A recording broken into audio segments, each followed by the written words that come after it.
معلوم ہوا دو اوقات خاص طور سے جمعہ کے یوم اہم ہیں جن میں اللہ تعالیٰ کا ذکر اور عبادت کی جانی چاہیے۔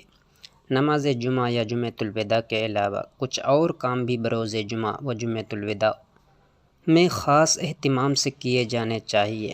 ان میں سب سے پہلی چیز طہارت اور پاکیزگی کا اہتمام، غسل کرنا۔ حضرت ابو سعید خدری سے روایت ہے کہ رسول اللہ صلی اللہ علیہ وسلم نے ارشاد فرمایا، جمعہ کا غسل ہر بالغ شخص پر واجب ہے۔ اس سے اہمیت کا اندازہ ہوتا ہے۔ علاوہ ازیں مسواک اور خوشبو کا استعمال بھی کیا جانا چاہیے۔ حضرت ابو سعید خدری کہتے ہیں کہ میں گواہی دیتا ہوں کہ رسول اللہ صلی اللہ علیہ وسلم نے فرمایا کہ ہر بالغ کے لیے ہر جمعہ کے دن نہانا ضروری ہے، اور یہ کہ مسواک کرے، اور یہ کہ میسر ہو تو خوشبو لگائے۔ گویا مسواک اور خوشبو بھی بروز جمعہ عبادت کے کاموں میں سے ہے۔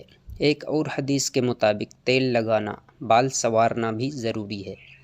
حضرت سلمان فارسی کہتے ہیں کہ نبی صلی اللہ علیہ وسلم نے فرمایا کہ جو شخص جمعہ کے دن غسل کرے اور جس قدر اس کے امکان میں ہو طہارت کرے، پھر تیل لگائے یا اپنے گھر کی خوشبو استعمال کرے، اس کے بعد نماز جمعہ کے لیے نکلے اور دو آدمیوں کے درمیان مسجد میں بیٹھے تو تفریق نہ کرے، یعنی درمیان میں سے انہیں نہ کاٹے، پھر جس قدر اس کی قسمت میں ہو نماز پڑھے، پھر جس وقت امام خطبہ پڑھنے لگے تو خاموش رہے، تو اس کے وہ گناہ جو اس جمعہ اور پچھلے جمعہ کے درمیان ہوئے بخش دیے جاتے ہیں۔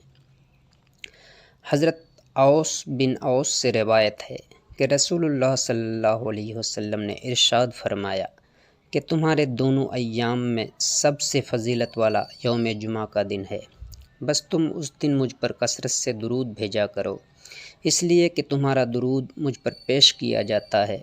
چونکہ یہ ماہ رمضان المبارک ہے، لہٰذا اس کا ہر جمعہ عام جمعہ سے بہت فضیلت والا ہے۔ علاوہ ازیں جمعۃ الوداع یعنی ماہ صیام کا آخری جمعہ ہاتھ سے جانے نہ دیں۔ اس جمعۃ الوداع پر غربت بھی ہمیشہ کے لیے الوداع کہتی ہیں۔ جس طرح آیات، نماز، درود شریف کی کثرت ثابت کرتی ہیں، فیض حاصل ہوگا، برکت آئے گی، غربت دور ہوگی۔ اللہ تعالیٰ جس کو چاہے عزت دے۔ خاص طور سے عبادات سے اللہ رب العزت مسلمان کے چہروں پر نور کی بارش فرماتا ہے، لوگوں کے دلوں میں ہماری عزت زیادہ ہو جاتی ہے۔ یہ بھی دیکھا ہے کہ ہمارے ارد گرد بہت سارے لوگ ایسے ہوتے ہیں جو بے شمار مال و زر کماتے ہیں، بہت بڑا کاروبار ہے، لیکن اللہ نے لوگوں کے دلوں میں اس شخص کی عزت نہیں رکھی۔ وہ جس راستے سے بھی جاتا ہے لوگ اسے بری نگاہوں سے دیکھتے ہیں۔ اگر وہ کسی ملک کا بادشاہ بھی ہے، اللہ پاک کے بتائے ہوئے احکامات پر عمل نہیں کرتا تو اللہ تعالیٰ لوگوں کے دلوں میں ویسے اس کی عزت کو کم کر دیتے ہیں۔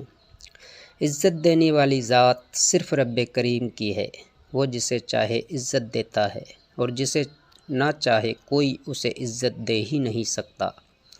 سورہ آل عمران میں ارشاد فرماتا ہے، اور کہہ دیجئے کہ بادشاہی کے مالک تو صرف اللہ پاک ہے۔ اللہ پاک جسے چاہے بادشاہی دیتا ہے اور جسے چاہے بادشاہی لے لیتا ہے، اور اللہ پاک جسے چاہے عزت دیتا ہے اور جسے چاہے ذلیل کر دیتا ہے۔ ہر طرح کی بھلائی تیرے ہی ہاتھ میں ہے، بے شک تو قادر مطلق ہے۔ اللہ پاک کا جو ذکر کرتے ہیں، جو اللہ تعالیٰ کو یاد کرتے ہیں، اللہ ان کے لوگوں کے دلوں میں عزت ڈال دیتا ہے۔ اس دنیا میں اکثر لوگ ایسے ہیں جو مال و زر میں اس قدر زیادہ ہیں، اگر لوگ ایسے لوگوں کی دل سے نہیں بلکہ پیسے کی وجہ سے عزت کرتے ہیں تو وہ بھی صرف ظاہری طور پر کرتے ہیں، لیکن پوشیدہ طور پر جو دل میں عزت ہوتی ہے وہ اس شخص کی کبھی نہیں ہوتی۔ جو اللہ تعالیٰ کا ذکر کرتے ہیں تو رب تبارک و تعالیٰ ہر شخص کے دلوں میں اس کی عزت فرما دیتا ہے۔ دنیا میں بلکہ ہمارے اپنے معاشرے میں ایسے روسا مال و زر والے لوگ موجود ہیں جن کا اخلاق نامناسب، بلکہ وہ عام آدمی یا کسی غریب سے بات کرنا پسند نہیں کرتے۔ انہیں یہ نہیں معلوم کہ اللہ تعالیٰ نے ایسے لوگوں کے دلوں سے عزت لے لی ہوتی ہے۔ اور اس عبادت گزار غریب کی معاشرے میں عزت بڑھا دی ہوتی ہے۔ ایسے لوگ بھی ہیں جو اللہ تعالیٰ کا ذکر کرتے ہیں، لوگوں کے دلوں سے محبت کرتے ہیں، لوگوں کو دین اسلام کی طرف دعوت دیتے ہیں، اپنی زبان سے لوگوں کو نماز کی طرف راغب کرتے ہیں، اچھے کاموں کی طرف لاتے ہیں۔ اللہ پاک نے ان کو ایسی عزت دی ہے کہ لوگ ان پر خاصا اعتماد کرتے ہیں۔